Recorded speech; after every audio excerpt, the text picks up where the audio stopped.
دا هغه مزایل شاته وو نو پیاچي پیولو ستا خو دې ولګئ تاسنګ پیاچي ده د تاسنګ منځ د لو باغچه نو چې شاټېږي شاټ سو مزایل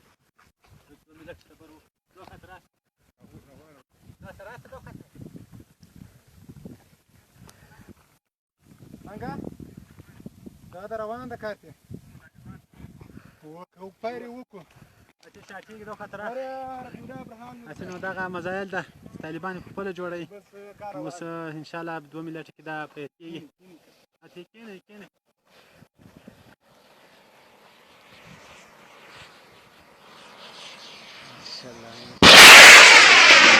ماشاءالله